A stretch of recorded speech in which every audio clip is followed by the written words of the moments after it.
I'm your shorter than average girl from Down Under, and today we're looking at the third book in the Narnia Chronicles, and potentially the most controversial one, The Horse and His Boy.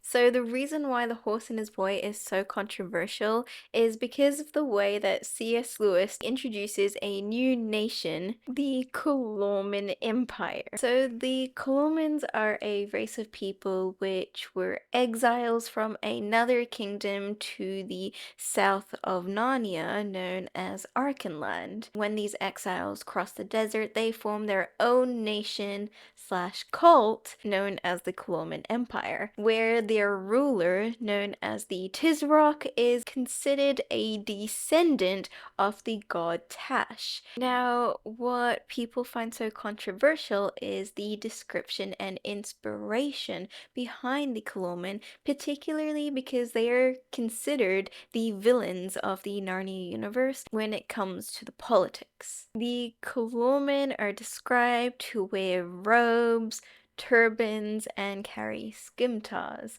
something which has been closely associated to medieval Arabs. Further, the way that they talk about their Tisroc, their ruler, as well as their god Tash, is considered very similar as the ways that Muslims speak about our Prophet Muhammad, peace be upon him, and our God, Allah subhanahu wa ta'ala. What the Colomans say is the Tisroc, may he live forever, and they say their god Tash, the great god Tash, the inexorable Tash.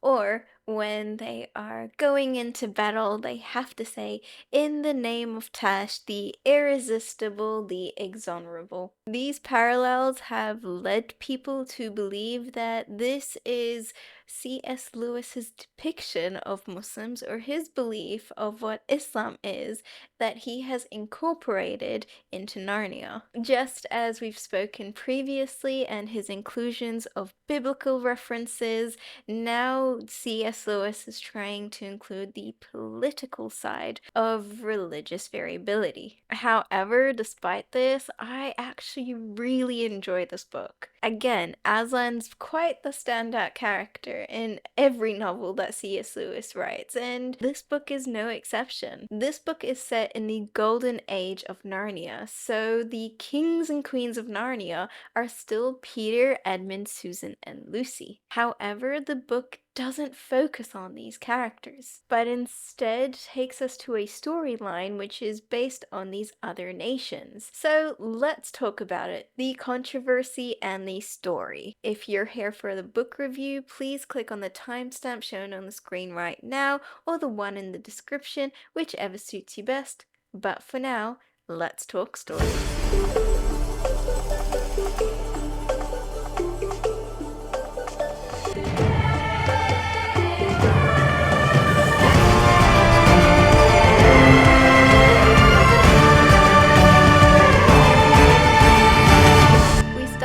Fishing village in the edge of Kalor, where a boy named Shasta lives there with his father. However, he doesn't really have a good life. His father basically abuses him, uses him for profit, and doesn't care much for his son. One day, a great Tarkan comes to their house and asks for lodging. This Tarkan asks if he could buy Shasta as a slave. And this is where the Tarkan's horse speaks to Shasta. It turns out this horse was a Narnian, talking horse named Bree, and for such a long time he has been enslaved by the clawmen. So together, Shasta and Bree decide to make a plan for their escape, and so in the middle of the night, they run for it.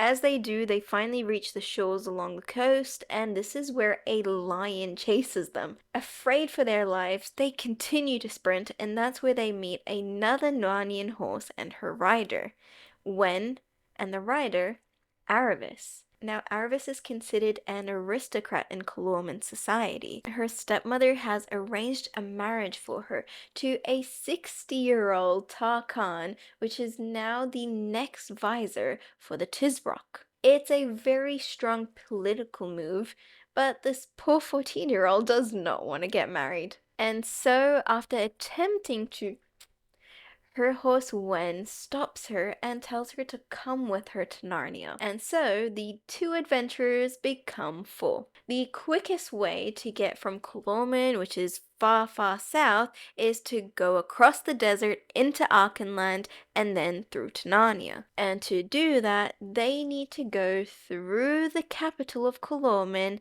Tashbar. It just happens that when they're in Tashbar, a royal party from Narnia is there because the Prince Rabbadash has asked Queen Susan's hand in marriage. To assist in this political marriage, the Prince of Archenland, Prince Corin, is there to help witness anything which occurs in this new political alliance. However, it turns out Susan is not interested, but Rabbadash ain't taken no for an answer. But I digress. Let's get back to the main characters. As Shasta, Bree, Wen, and Arvis are going through Tashbar, King Edmund pulls Shasta aside, saying, "Prince Corin, we've been looking for you for ages," and sweeps Shasta off. On the other side, Aravis is recognized with one of her friends that lives in Tashbar, Lazareline, and so she gets swept off as well. Luckily, before they went into Tashbar, they've decided on a meeting spot on the other side, the tombs. If they ended up being separated, they can all meet there the next morning. So now we've got two plots going on. Let's start with Shasta's. So Shasta's just been taken to the quarters where the Narnians are staying. King Edmund, Queen Susan, Mr. Tomnus the Fawn, and some other Narnian escorts. They are trying to figure out how they're going to run away from Colorman without being caught by Prince Rabbadash, because they knew that things will be ugly if they did. So they plot to sail away in the midst of night. Not knowing what he will do, given that he has to go back to Archenland as Prince Corin, Shasta starts to freak out. But luckily, the real Prince Corin makes it just in time, so they switch places and Shasta's off to find where the tombs are. On the other side, with Aravis, she is telling her friend Lazareline everything, that she wants to run away and that she needs her help.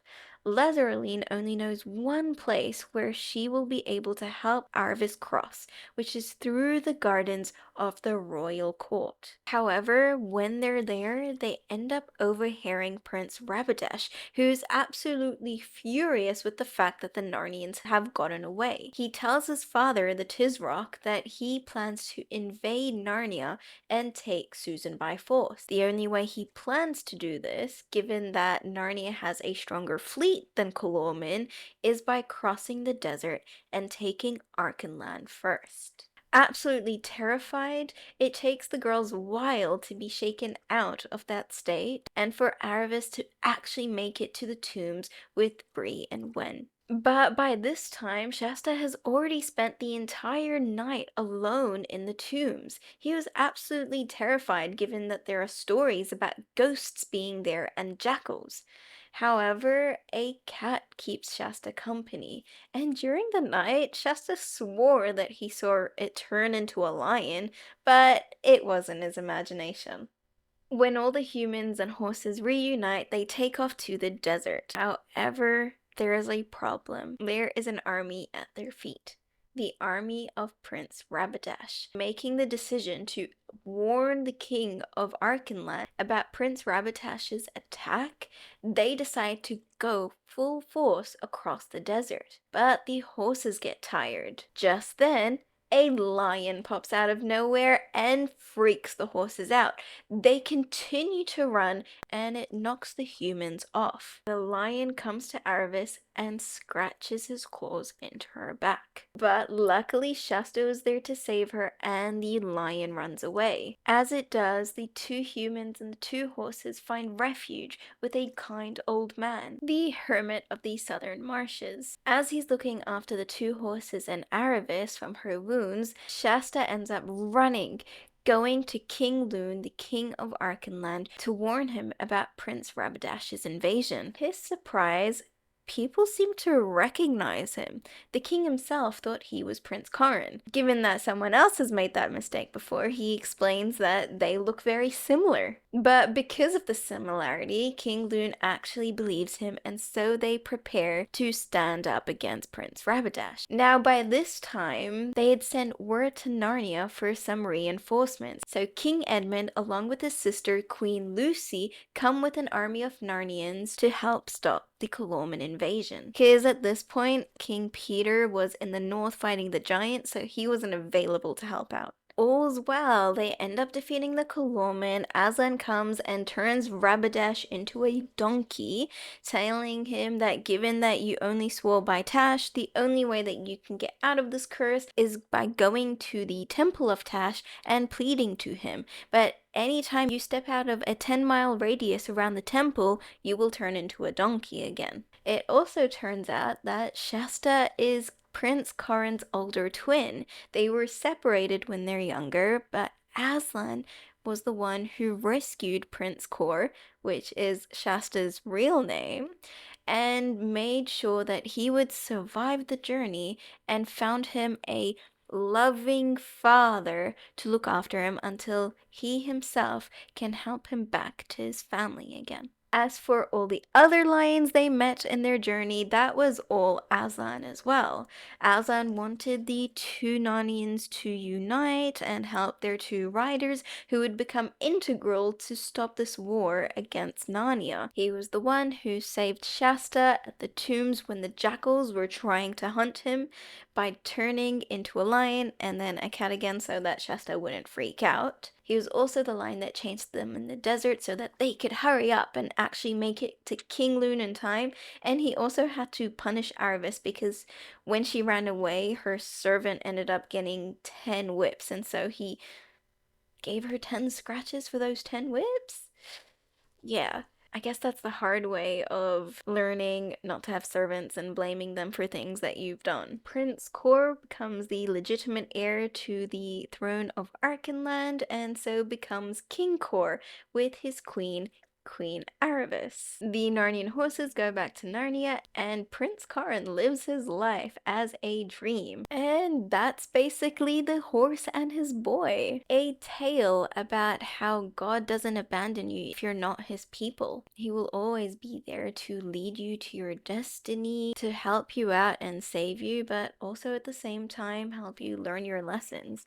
I don't necessarily agree with all the depictions of Aslan in this novel, but I do understand why C.S. Lewis has showed him the way that he is. Now, in terms of the controversy with Tash and the Colorman, are they really meant to be Muslims? Well, no and yes. Now, C.S. Lewis has obviously taken inspiration from some Muslim rulers in the past, and consequently, given that these tyrannical Muslim rulers claim to be of the religion Islam, then there are some Islamic influences in the character design of this new nation. However, there are a lot of things which contradict that. For example, the fact that the god Tash has idols, temples, and also an image to be worshipped. Another contradiction is the fact that people fear Tash rather than love him, which is not the way that Islam teaches us about God. Similarities that are possessed are the honorifics that we give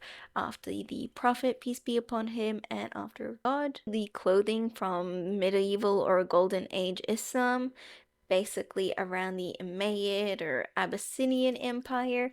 There's also some hints of some Ottoman influences, which isn't surprising given that there's a lot of Turkish influence in the Chronicles of Narnia, namely the fact that the lion is called Aslan, which means lion in Turkish. I completely understand if there are Muslims or other people that do take offense with C.S. Lewis's depiction, but I do believe that we need to get to a stage where we understand that not everybody under a particular ideology is a good person. An ideology doesn't define good or bad, but ideologies can be used to brainwash the masses, to create cults which allow people to justify their negative actions, which is something we can see with every prominent religion and cult that has come to existence. Islam is no exception. There are many Muslims who have committed extreme atrocities,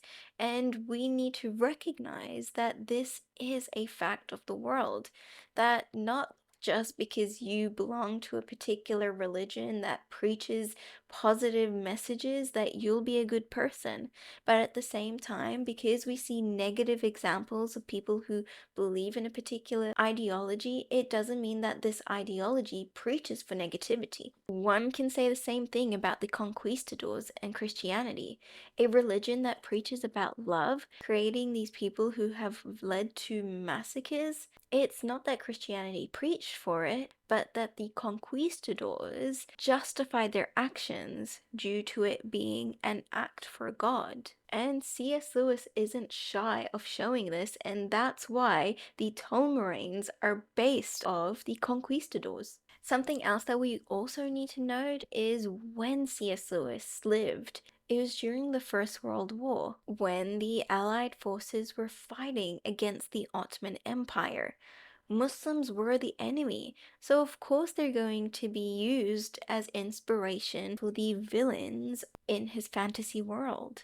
Our life is what we base all our understanding as well as preconceptions on. So because he lived in that particular era where the enemies were in fact Muslims, of course that's going to be reflected in his literature. But that's not to say that it demeans the quality of his work. We, as people who understand history and the situation that the world is in, should be able to get around that because it is, in fact, fiction. And as a Muslim myself, I do not find this book offensive at all. I actually find it quite hilarious how he's incorporated some parts of our religion and created this whole new thing. It means that these elements have stood out for some reason, whether it be for good or bad, and it helps me reflect on the image that I present to the world as a Muslim. Other discussions that are also had in this is the superiority that Narnians feel just because they are connected or have Aslan, which could be representative of some of the incorrect feelings that people who have strong religious ties feel, that they are better than others because they believe in God. As a response, Aslan berates this, says that this is nothing that a Narnian should feel, just as God does not want any of his people to be prideful. It also shows us about how God gives second chances, even though that both Shasta and Aravis don't actually believe in Aslan. He helped them, he rescued them, and he pushed them into a better cause. He never really once told them that you must believe in me to get benefits, but because of his giving to them, they started to believe in him consequently. So I personally really enjoyed this book, but I do understand why some parents would want their kids to avoid it, because it may push some prejudice, and if the child doesn't have an understanding of multiculturalism, of history, and how prejudices can form, then it may contribute to their own understanding and prejudices. But that's not to say that when a child is grown up, they shouldn't enjoy the lessons given to us in The Horse and His Boy. But I also know that that's not going to be the same with everyone. So each person should be able to look inside themselves, see how far their open-mindedness is, their ability to take offense is, and then using that, make a judgment whether they should indulge in this book or not.